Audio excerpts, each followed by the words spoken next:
Feriado, meio da semana, para alguns feriado prolongado, 4 dias. Para quem foi fácil essa semana aí? Enfrentei alguns problemas e desde o início eu tenho abraçado esse texto que eu vou ler hoje para vocês. E esse texto, ele não fala dos meus problemas, ele fala de algo totalmente diferente, que não é vinculado exatamente ao meu problema, mas que é a saída dos meus problemas. Porque esse culto também não se trata da minha vida, esse culto não é para mim, não se trata dos meus problemas, esse culto é para que nós possamos louvar a um Deus que é muito maior do que qualquer problema de qualquer pessoa aqui. Vou pedir para vocês para abrirem as suas Bíblias em Isaías, capítulo 1, vamos ler dos versos 1 a 3.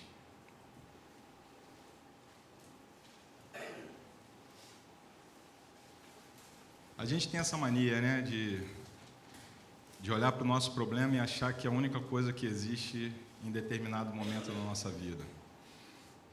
E nessa semana mesmo, me baseando nesse texto, eu interrompi para buscar uma palavra de Deus em outros textos e tentando me acudir, Senhor, me acode, me dá uma esperança, mas a única coisa que eu pude ver é quão restrito eu sou, porque eu li a Bíblia e eu enxergava o meu problema.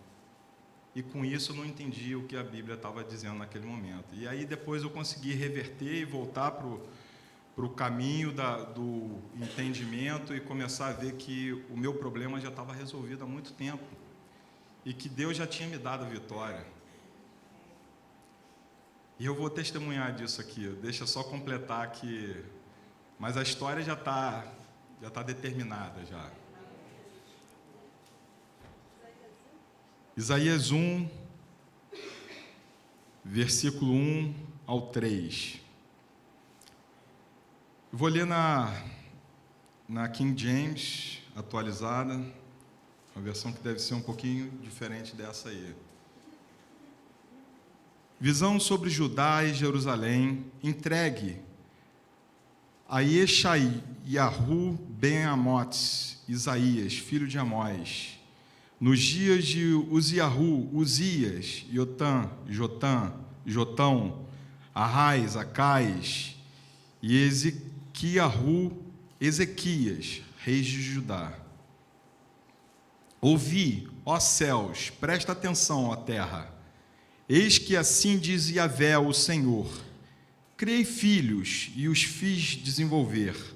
Todavia, eles se revoltaram contra a minha pessoa. O boi reconhece o seu dono e o jumento conhece o local onde o seu senhor costuma depositar o alimento diário. Contudo, Israel não deseja me compreender. O meu próprio povo não age com sabedoria. Palavra difícil. Essa palavra de Isaías foi um profeta que viveu nos tempos, e aí ele fala aqui, porque naquela época o reino de Israel estava dividido sobre a descendência de Davi e as outras tribos. E quando ele fala do o reino de Judá e Jerusalém, era uma das divisões, era o reino dividido, um reino era esse, o outro reino era o reino de Israel, das outras tribos. E Isaías viveu nesse tempo, e quando ele cita esses reis aqui, ele cita exatamente os reis que faziam parte do reino de Judá, não do reino de Israel, do segundo reino.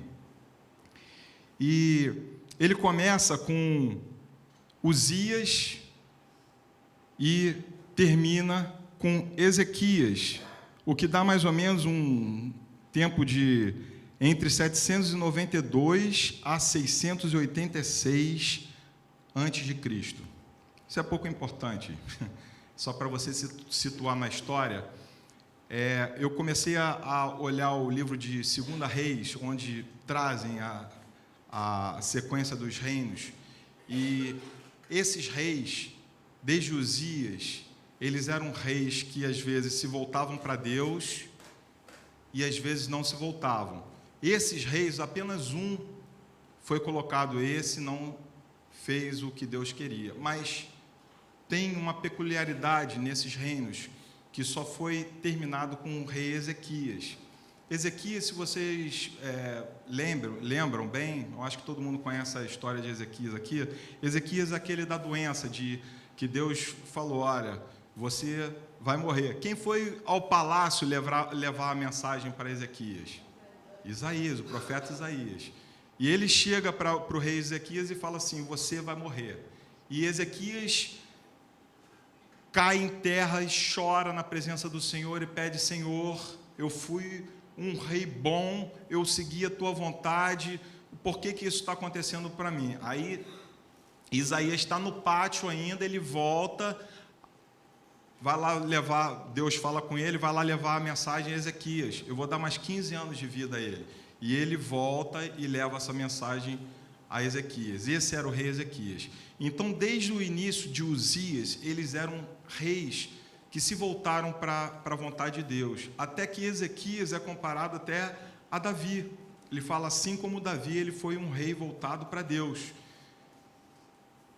Mas ele tem uma distinção dos outros. Porque os outros reis, eles se voltavam para Deus, mas não totalmente. E a Bíblia fala, mas não derrubou os altares aos ídolos pagãos. Porque Israel, naquela época, ele vivia num sentido que Israel era o povo de Deus, era o povo escolhido, vivia com reis que eram devotos a Deus, que conheciam a palavra de Deus, que, de certa forma, reconheciam Deus como Senhor. Mas os altares pagãos continuavam dentro do reino de Judá. E aí Deus pega Isaías dentro de um povo que não está voltado para ele mais e dá uma visão para ele. Isaías é profeta. Isaías recebe uma visão que o povo já não tinha mais. E aí eu volto para os dias atuais, e a gente se vê hoje com a possibilidade dessa visão, com a possibilidade da profecia, com a possibilidade da amplitude, da onde a gente pode chegar, da onde a gente pode ver, e a gente muitas vezes continua como aquele povo no início, desde Uzias até Ezequias, um povo que, segundo a palavra do Senhor aqui, está condenado.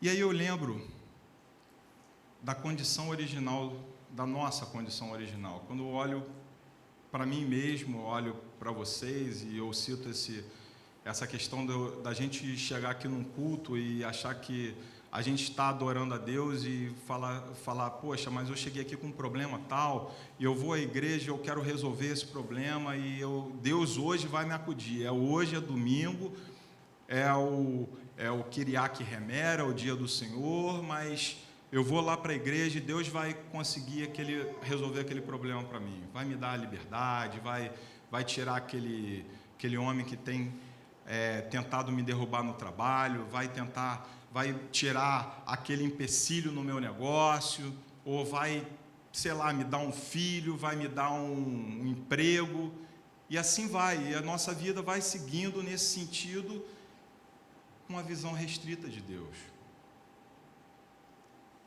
Deus, quando nos criou, e lá em Gênesis está bem escrito sobre isso,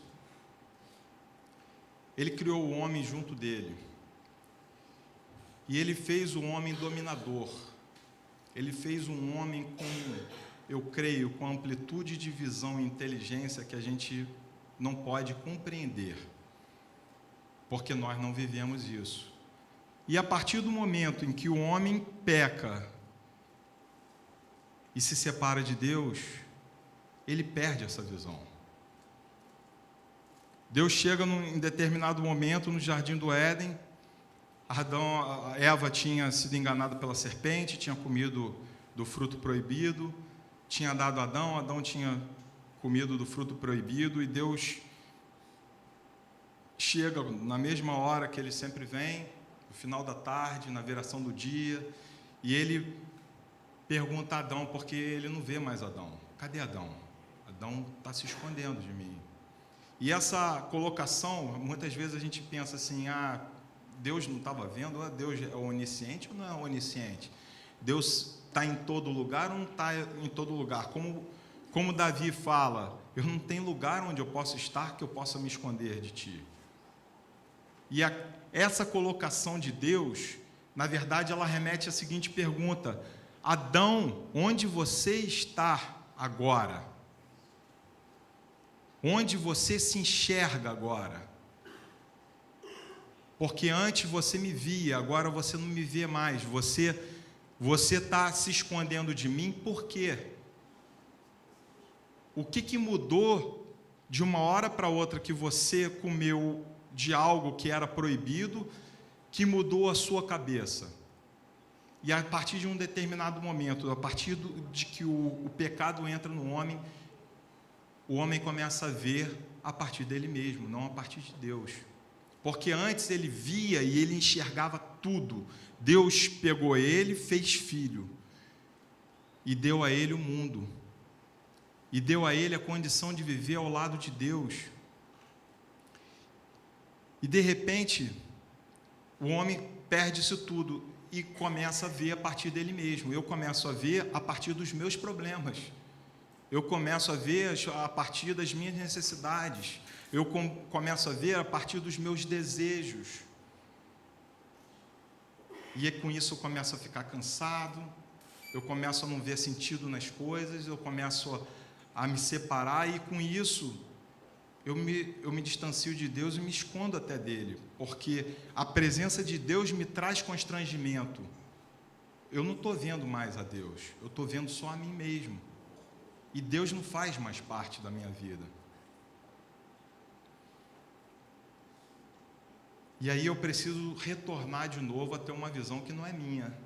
Porque se eu ficar com a minha visão, eu continuo perdido, desorientado, sem lugar para ir. Mas eu preciso de uma visão que não é minha. E essa visão, ela não pode ser me dada ainda. Mas aqui, ela é entregue a Isaías. Por quê? Eu não sei. Não está escrito. Normalmente, as coisas de Deus, e se você pegar a Bíblia do início até o final, você vai ver que existem promessas na Bíblia. E a gente segue essas promessas, né? Mas as promessas têm sempre um se. Você será isso se você andar no caminho do Senhor. Você será bom se você buscar o Senhor todo dia. Você escalará montanhas se você tiver fé.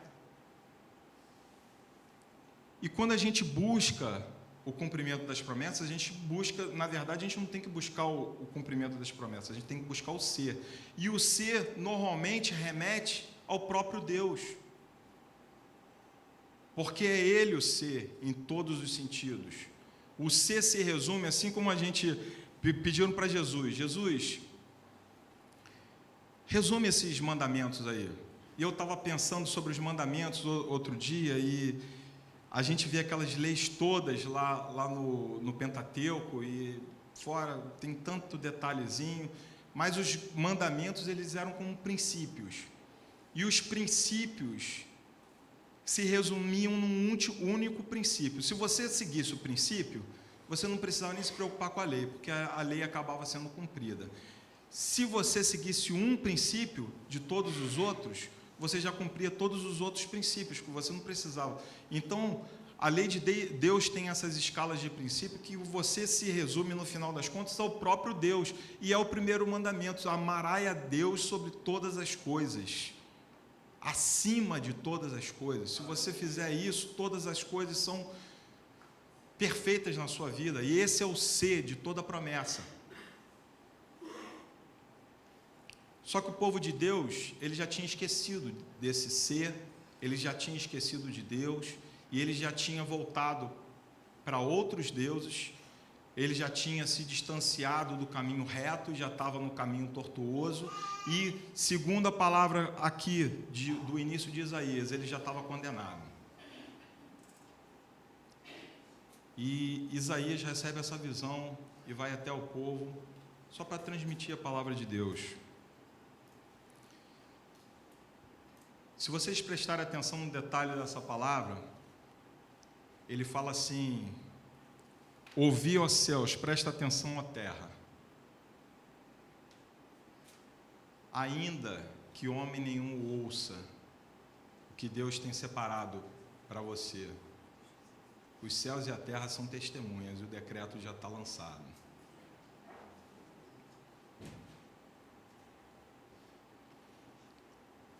E ele fala sobre criação de filhos. Eu olho para o meu filho e eu hoje consigo imaginar o que é isso. Eu crio meu filho e eu quero meu filho perto de mim, lógico. Quem quer o seu filho perto de mim, de você, né? E você tenta trazer o máximo ele para o teu lado, você quer dar tudo do bem, do melhor, e quando você olha para o seu filho e alguém fala assim, poxa, ele é tão parecido com você, dá um sentido de orgulho, né? Porque eu olho para o meu filho e eu sinto orgulho nisso. E cada vez que alguém fala assim, poxa, olha como é que ele faz, ele estaciona, aí às vezes está meu filho assim, ó. E a Vivian fala, olha lá, igual você, cara. Aí te dá um orgulho de você ver que o teu filho está andando e está agindo conforme os seus atos, ele está seguindo a mesma forma de você fazer as coisas. E eu acho que esse é o pensamento de Deus quanto a nós, porque Deus nos criou para que a gente pudesse habitar com Ele, para que a gente fosse igual a Ele, e por isso Ele nos criou a imagem e semelhança dEle. Ele não criou como os outros animais, porque nós somos animais, só que nós somos distintos. E Ele nos criou dessa forma para que nós tivéssemos algo especial com Ele. E em determinado momento, como eu havia falado, a gente perde esse sentido especial de estarmos do lado dEle, de habitarmos com Ele, de enxergarmos como Ele, de andarmos como Ele, e a gente culmina chegando nesse momento aqui, um momento em que a gente está separado de Deus. Mas não é isso que Deus quer. E enquanto aquele povo erguia altares a outros deuses, eu vejo Deus olhando para a gente como filho, ou como eu olho o Bernardo, se revoltando contra mim. E falando assim, pai, você é um cara legal, eu até acho legal a sua forma de falar as coisas, a sua forma de ensinar, aquilo tudo que você gastou comigo aí durante esses anos todos, eu achei até importante, mas desculpa, pai. Meu caminho é outro. Eu não sou dessa não, sacou? Às vezes os filhos vão crescendo, né? E você de repente você acorda assim, você, caramba, meu filho se tornou isso aí, sacou, não sei o quê. Você imagina aqueles pais assim que os pais mais tradicionais acordam os filhos cheios de piercing na orelha, e você fala assim, cara, meu filho se rebelou contra mim. Porque eu tinha um plano para o meu filho. Eu queria que o meu filho andasse nesse caminho, que ele fosse isso, aquilo outro, porque eu sei, por toda a minha experiência, por toda a sabedoria que eu tenho, que isso é bom para o meu filho. Mas ele escolheu um outro caminho, diferente daquele que eu imaginei para ele. E aí Deus fala, porque o meu povo, que eu tratei como filho, se rebelou contra mim. E esse sentido de rebelar, eu não creio que seja Deus não presta mais. Eu não entendo Deus como um grande homem, um grande Deus. Eu não creio que Ele seja... Não, eu não estou indo contra Deus. Tira todos os altares a Deus. Tira esse templo daí. Não estou falando isso. Mas a rebeldia, a revolta do povo contra Deus é simplesmente de não atender aquilo que Deus planejou para eles. E optar por outras escolhas, outros deuses. Esse é o sentido de se rebelar contra o próprio Deus. E hoje, apesar da gente não erguer altares físicos, a gente acha que adorar os outros deuses é adorar Buda, adorar, sei lá, São não sei o que, São não sei o que lá, todos aqueles deuses pagãos que são repetidos na Umbanda, que nós sabemos que são demônios, e kardecismo. A gente acha que os altares estão só nesses lugares, enquanto a gente esquece que Mamon é um deus, que Ísis é outro, que existe o deus da luxúria, existe o deus do dinheiro e vários outros deuses que são colocados na nossa frente. A partir do momento que eu passo a não enxergar a Deus e eu começo a enxergar a mim mesmo e me basear nas minhas próprias necessidades, eu começo a enxergar que algumas coisas que hoje me são colocadas à frente são os meus deuses. Porque a última coisa que eu preciso, muitas vezes falando, é de Deus. Eu preciso, para resolver minha vida, eu preciso de um emprego bom. Eu tenho que ganhar 20 mil no mínimo, senão eu não resolvo minha vida. Para resolver minha vida, eu tenho que ter um carro. Cara, eu estou olhando para o lado e olha, eu falo isso com toda humildade, tá? Porque durante uma boa parte da minha vida, já na igreja, eu tive tudo e eu olhava aquilo ali como algo que não me preenchia, porque me preenchia no sentido assim, eu achava que eu tinha necessidade de ter mais, porque eu olhava para o lado, olhava a vida de outras pessoas e começava a ver que o que eu tinha era pouco diante do que outras pessoas tinham. E aí eu começava a achar que eu tinha que ter uma promoção, que eu tinha que arrumar um segundo emprego para poder alcançar aquilo que eu via que as outras pessoas tinham. Quando eu construí minha casa e que o meu condomínio não ficou pronto, aquilo ali me amargurou de tal maneira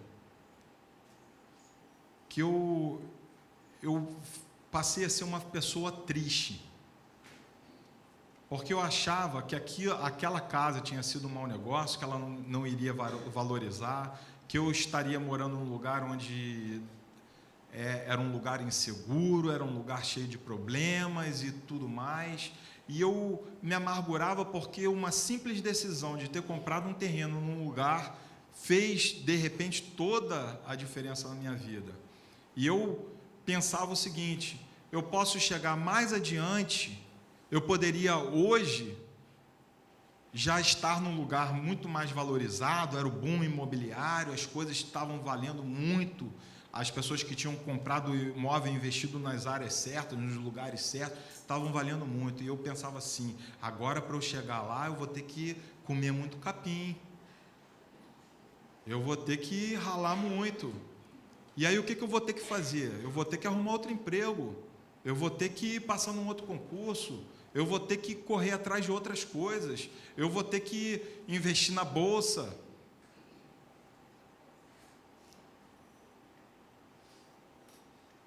E eu não estava enxergando, com essa visão tão limitada que eu tinha das coisas, eu não estava enxergando que na minha frente já estava a paz, só faltava que eu desse um passo na direção dela para poder vivê-la. Um lugar maravilhoso onde a gente mora, tem lá seus problemas, mas todos os lugares têm os seus problemas. E a segurança que eu tenho em Deus, porque se você pensar que você está inseguro em qualquer lugar, você está inseguro. E isso acontece, essa restrição de visão acontece em vários sentidos na nossa vida. A gente pode citar 1000 exemplos nisso aí, pode chegar a viver uma vida restrita unicamente porque você não enxergou aquele que é o único princípio em tudo, a única solução de tudo na sua vida. Você não precisa mais se preocupar com seus problemas.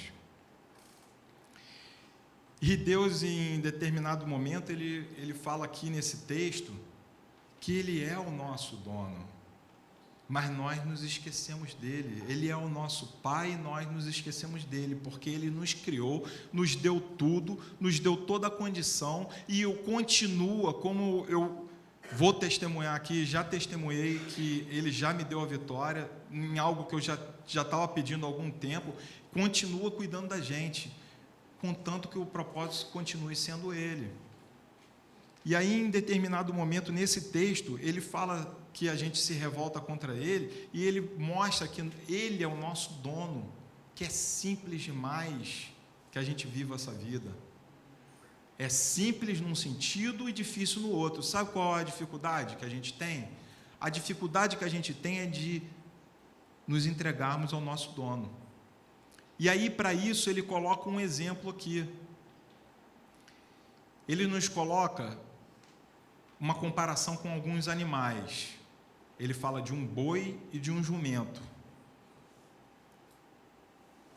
E nessa comparação que ele faz com os animais, ele não quer dizer que nós sejamos iguais aos animais. Ele está dizendo que nós somos piores do que os animais. Se você parar para prestar atenção aqui, você vai ver que ele está falando que algumas características dos animais são muito melhores do que as nossas, no sentido que ele quer, porque se ele é o nosso dono, se a gente agisse como os animais agem, nós seríamos bem-sucedidos. E aí eu vejo, dentro da vida de um animal, a gente vê duas características. O animal tem irracionalidade e instinto.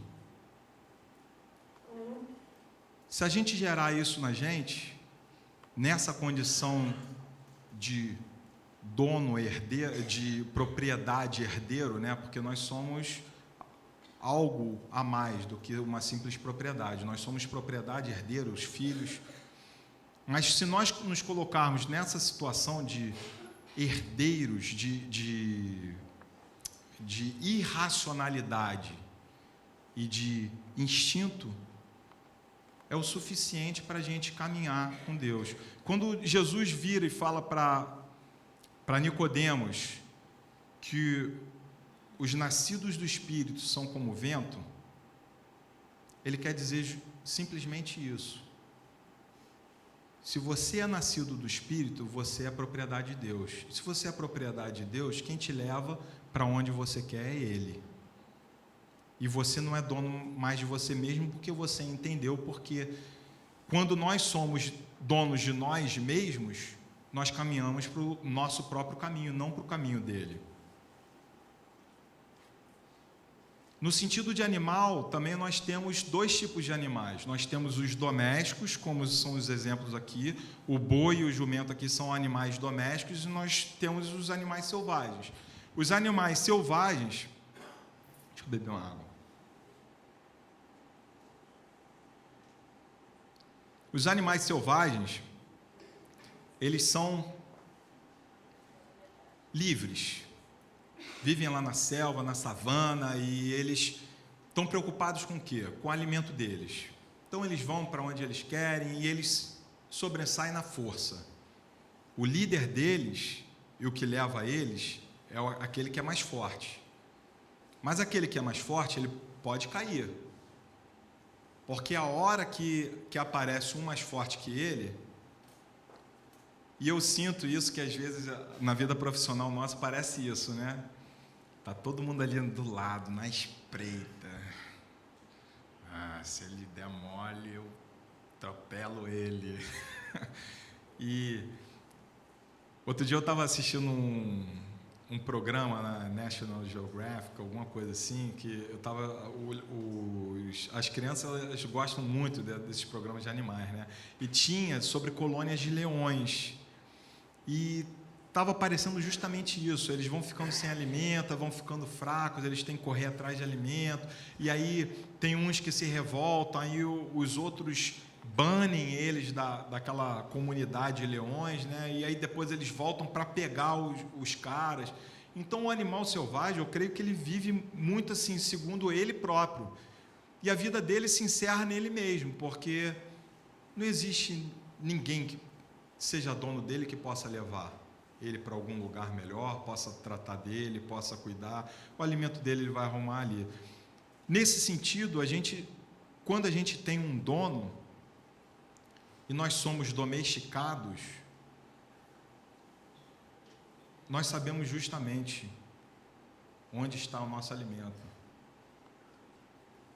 Nós sabemos justamente qual é o caminho de casa. Eu passei muito da minha infância lá em Araruama, né? E não sei se alguém conhece lá aquela área, tinha sempre uns cavalos ali no Parque Hotel, né? Numa área ali que alugavam. E meus avós sempre me levavam lá para eu e meus priminhos e tal, para a gente andar a cavalo. E eu alugava aquele cavalo, sei lá, 20 minutos, meia hora. E a gente, como era muito pequeno, às vezes a gente se perdia, porque a gente ia andando a cavalo ali, só que a gente, em determinado momento, a gente aprendeu que o cavalo sabia o caminho.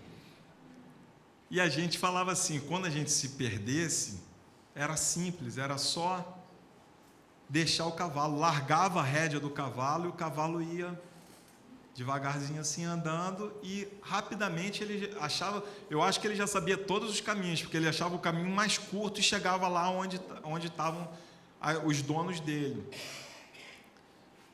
A nossa vida, que ele fala aqui, ó, o boi reconhece o seu dono e o jumento conhece o local onde seu senhor costuma depositar o alimento diário. E aí, na hora que Deus volta para Adão, ele pergunta para Adão: Adão, cadê você? Porque naquele momento Adão tinha perdido o caminho dele.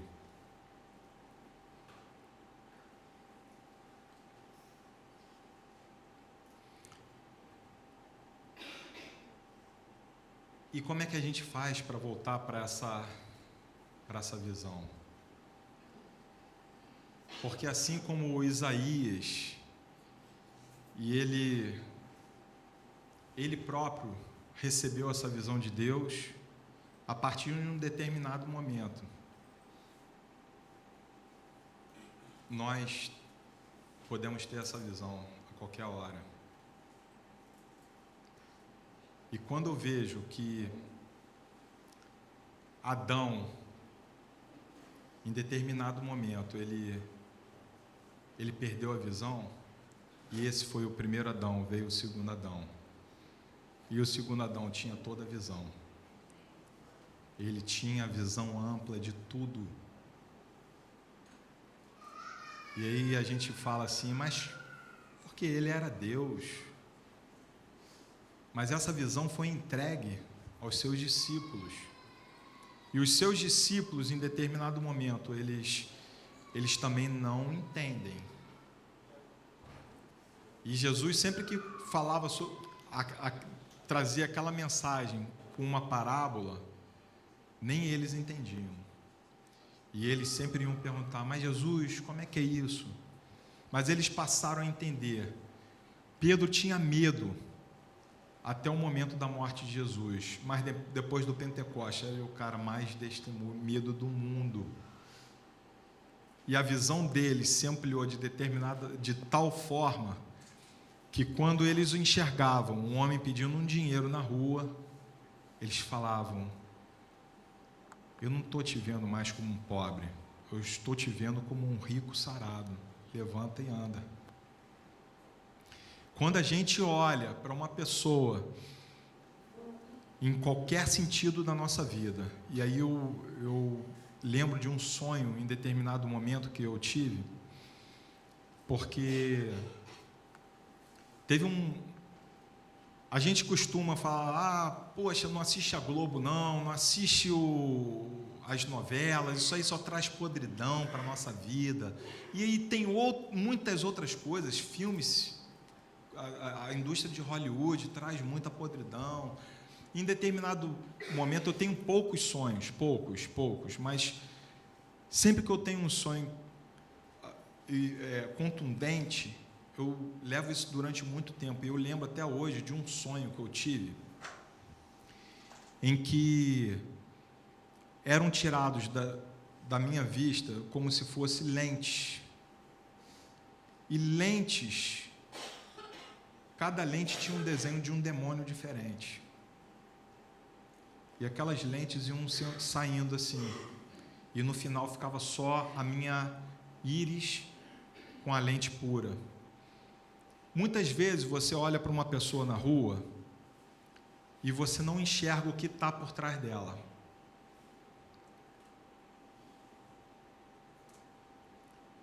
Eu creio que Jesus, quando ele sentava com as prostitutas, ele olhava para as prostitutas e ele enxergava uma outra coisa que não um homem comum.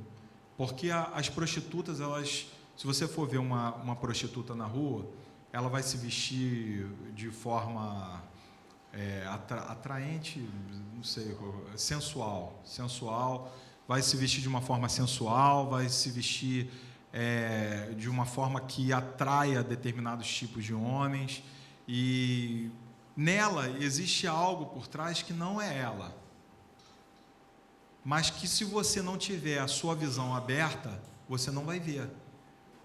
Você precisa de uma amplitude de visão para conseguir enxergar que ali dentro existe uma pessoa sã, que poderia ser sã, uma pessoa que tem uma vida cheia de problemas, cheia de dificuldades, que em um determinado momento caiu e que precisa voltar.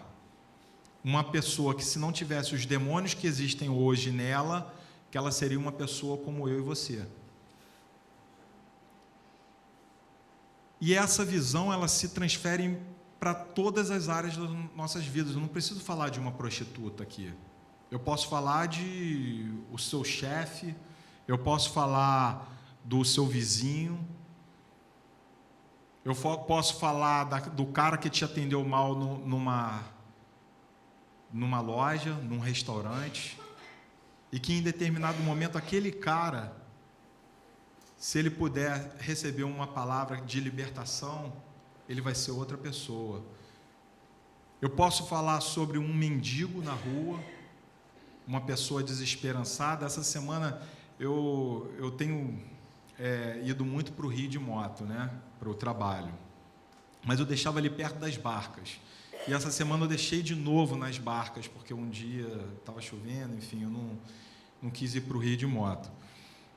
E aquele campo ali do lado do Bay Market, aquela ruazinha onde eu estaciono a moto ali, é um campo vasto. E se chegou uma pessoa a mim pedindo dinheiro, e é engraçado que sempre nesses momentos você tem que abrir sua visão e enxergar mais do que um mendigo pedindo dinheiro, mais do que uma pessoa presa. Sabe como é que ele me pediu dinheiro? Ele me pediu dinheiro. Aí, chefe, me dá um dinheiro. O cara chapado.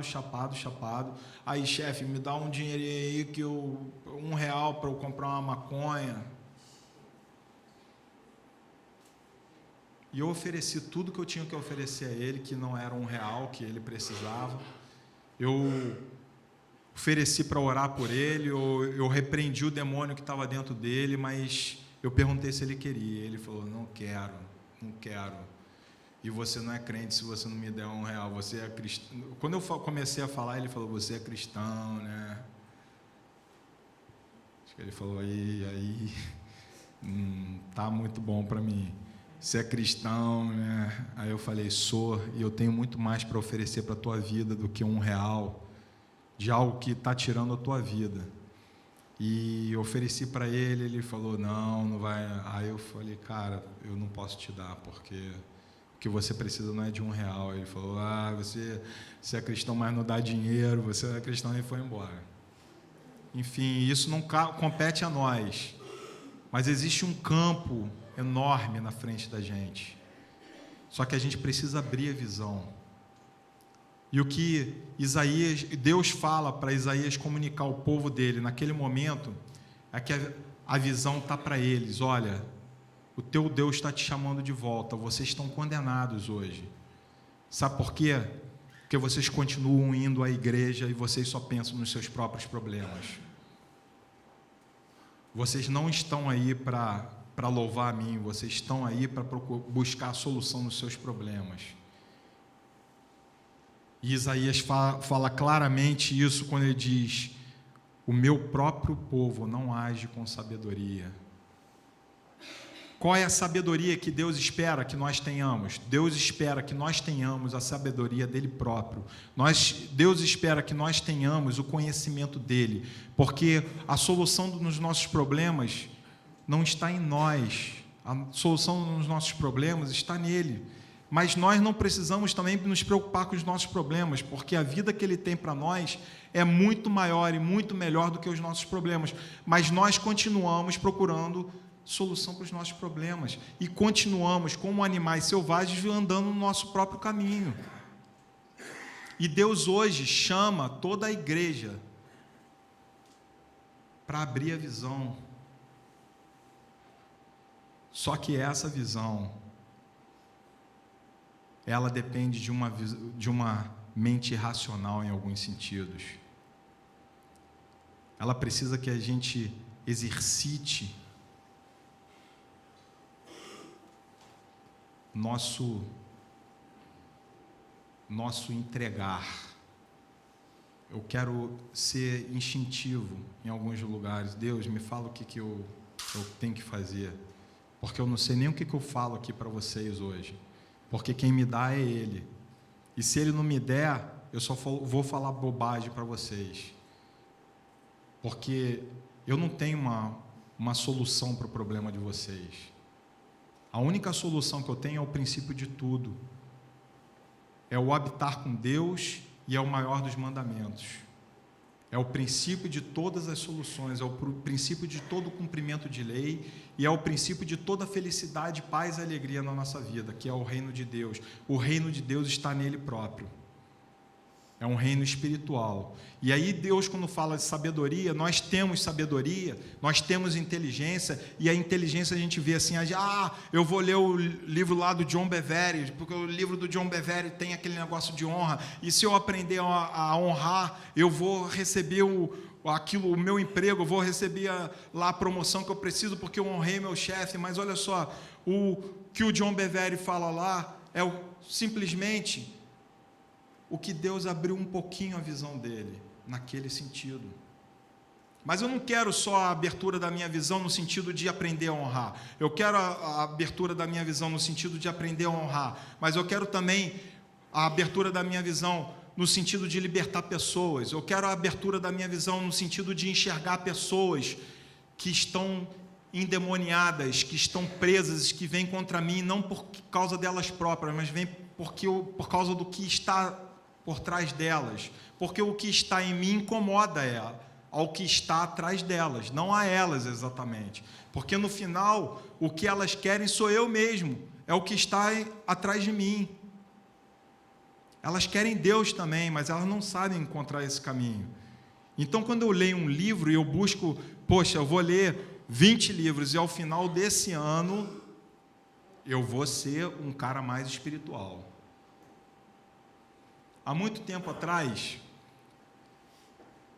o pessoal falava só sobre QI, né? QI era coeficiente de inteligência. Então, vamos fazer os caras mais inteligentes, vamos reunir eles aqui, vamos aplicar teste, vamos ver quem é o mais inteligente. E aí eu aplicava, esse cara tem um QI altíssimo. Aí, em determinado momento, vem um outro cara, isso mais recente, agora 2000, sei lá, no início do ano 2000, ele fala assim, além da inteligência pura matemática, lógica, ou sei lá o quê, existe a inteligência emocional. Porque você pega um cara que vai que ele é, sei lá, um matemático sinistrão, você olha para ele e você fala assim, pô, esse cara aí, ele que vai ser meu chefe? Porque o cara às vezes não sabe nem sair da sala direito e ir no banheiro, ele se perde no meio do corredor, ele é tão louco da vida, porque ele é tão concentrado naquele pensamento matemático, que se você aplica um problema de vida pessoal a ele, ele se perde. Aí veio um cara e falou assim, ó, não é só o coeficiente de inteligência não, o QI é importante sim, é legal você ver que o cara, mas tem outra coisa que eu estou bolando aqui, que é a inteligência emocional. Essa inteligência emocional é o que o cara trata, às vezes, com problemas que dependem de pessoas, eu vou saber lidar com pessoas, eu vou ter flexibilidade com ela, vou saber enxergar que uma pessoa é de um jeito, outra pessoa de um outro jeito completamente diferente. Com ele eu tenho que tratar mais ríspido, com ele eu tenho que tratar mais brando, porque senão não funciona. Enfim, eu tenho outro tipo de inteligência e tenho caras muito inteligentes. Esses normalmente se tornam presidente de empresas. Esses normalmente se tornam os caras mais em cima. Se o cara não tiver caráter, então o cara se torna presidente do país. Aí o que acontece? Eu falo hoje para vocês de uma inteligência que não é uma inteligência nem emocional pura e simplesmente, nem uma inteligência, um coeficiente de inteligência matemática, lógica, ou sei lá o que. Eu falo de uma inteligência espiritual, que essa aí você não pode adquirir por meio de livros, você simplesmente tem que se entregar a Deus. Em determinado momento, eu aprendi também que eu comecei a ler muito livro evangélico, eu falei, cara, esse cara tem a visão, eu vou começar a ler ele que está na linha aí, ele está trazendo um negócio diferente, poxa, essa igreja está falida e eu vou começar a aprender com ele. Aí eu começava a ler um livro, dois livros, mas eu não tenho tempo para ler a Bíblia, mas eu estou lendo o livro aqui. A Bíblia eu leio lá na igreja. E eu aprendi, cara, que não tem nada que substitua a leitura bíblica. E agora eu estou aprendendo, como eu falei já com o pessoal do Raízes, a galera que for fazer Raízes aqui da próxima vez, a gente vai dividir isso, eu acho que até melhor, porque eu estou começando a exercitar isso mais na minha vida, está sendo tremendo, que é a meditação na palavra, a oração com Deus a partir da própria palavra. Isso está sendo tremendo na minha vida. E é isso que alimenta, é isso que te traz coeficiente de inteligência espiritual. Porque a sabedoria do povo de Deus, quando ele fala, o meu povo, o meu próprio povo, os meus filhos não agem com sabedoria, ele quer dizer isso, os meus filhos perderam o caminho de mim, os meus filhos já não me conhecem mais. Os meus filhos, eles olham para o mundo e eles perderam a visão original. Mas essa visão original foi restaurada por Jesus. Quando a gente fala que a gente quer imitar Jesus, a gente quer imitar Jesus em qual sentido? Porque Jesus tem essa visão original e eu quero ter essa visão original. Eu quero ter uma visão onde eu chegue num lugar e eu enxergue o que está ali naquele ambiente. Olha, esse ambiente não está legal. Espiritualmente isso aqui está pesado. Essa pessoa que está chegando a mim, ela está cheia de palavras doces, mas eu já estou enxergando, porque o que está por trás dela é o que está querendo me tragar. Se você for ler lá em Provérbios 5, 6 e 7, olha lá o que é a mulher prostituta e a mulher adúltera. A mulher prostituta quer um prato de comida, a mulher adúltera, ela quer tua vida. E aí nesse momento eu vejo que a gente está em condenação.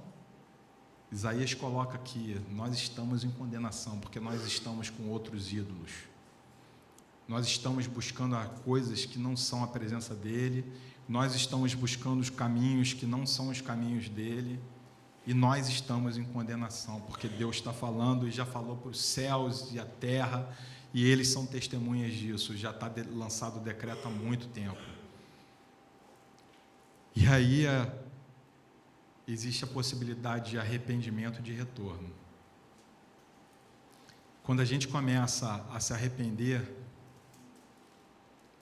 e a gente começa a retornar, eu lembro só do filho pródigo, que gastou todo o dinheiro de Deus, que foi tratado como filho, como diz aqui Isaías, olha, o meu povo que eu cuidei como filho, dei tudo, eu criei eles com tudo do bom e do melhor, eu dei experiências para ele, eu botei numa igreja que busca a verdade, eu botei numa família que busca a verdade, e eu dei de tudo, mas eles se revoltaram contra mim. Eles pediram a parte da herança, foram para o mundo, gastaram tudo com mulher, com prostituta, com amigos, com coisas mais vãs possíveis. Mas ele se arrependeu e ele voltou. E quando ele voltou, como é que estava o pai dele lá, esperando por ele?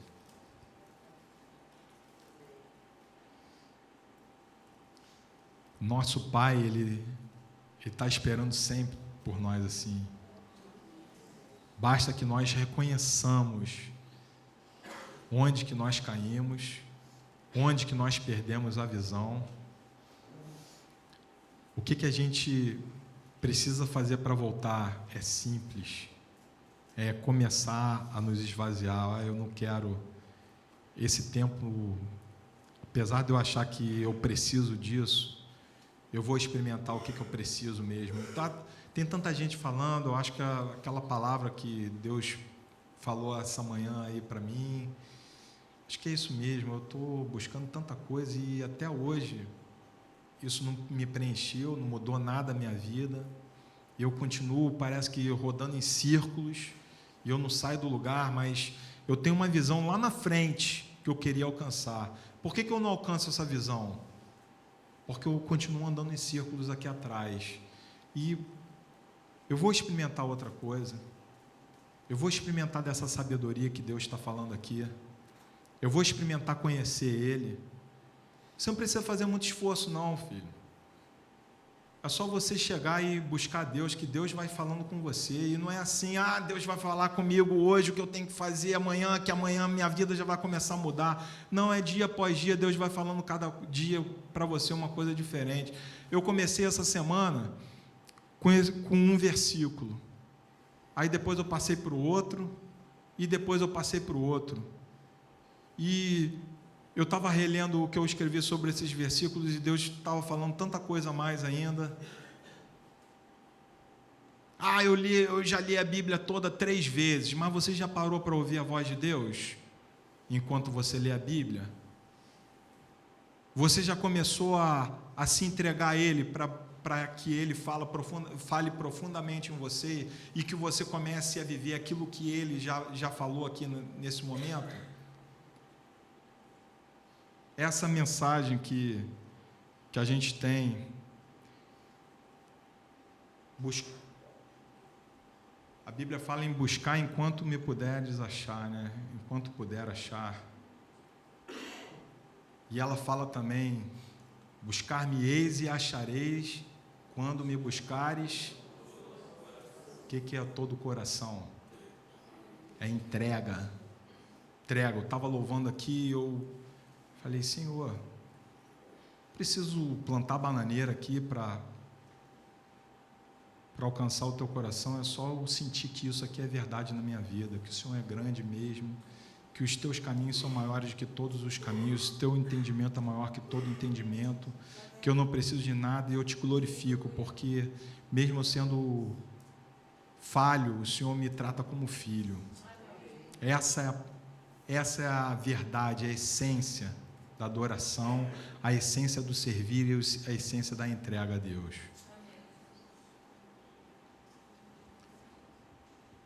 Eu vou fazer uma oração por vocês.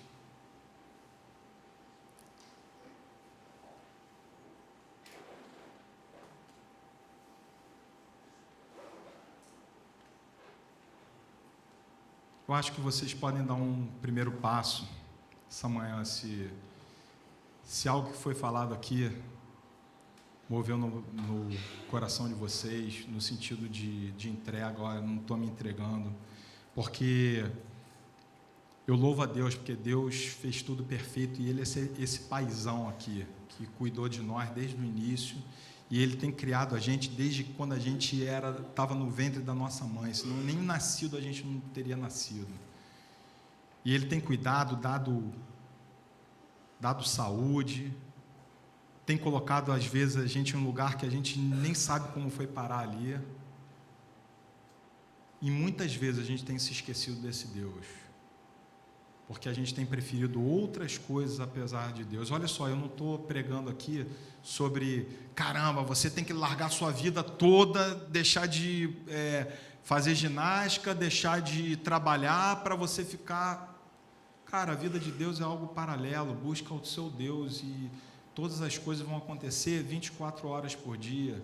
Enquanto você está trabalhando, você está louvando a Deus. Enquanto você está indo numa atividade esportiva, ou sei lá o que, você está lá trazendo a presença de Deus para aquele lugar. Como seria se todo mundo vivesse só na igreja o tempo todo? A gente ia sair daqui cheio do Espírito, aí chegar ali fora a gente já não tem mais o Espírito, porque a gente vai no mercado e já fecha o olho, passa correndo, porque a gente tem que correr para almoçar e levar a comida lá para fazer, mas a gente não vê que passou do lado uma pessoa que está num momento de aflição e precisava de uma palavra de Deus, e Deus estava te direcionando para falar com ela. É essa amplitude de visão que está faltando, porque nós estamos novamente preocupados com os nossos problemas. E eu vou orar por vocês. Eu queria que quem sentisse no coração viesse aqui à frente para, dando esse primeiro passo de fé, de entrega, de reconhecimento, como o filho pródigo volta para a casa do seu pai está de braços abertos esperando. Sou eu não, é Deus que está esperando por você. Tocar a música.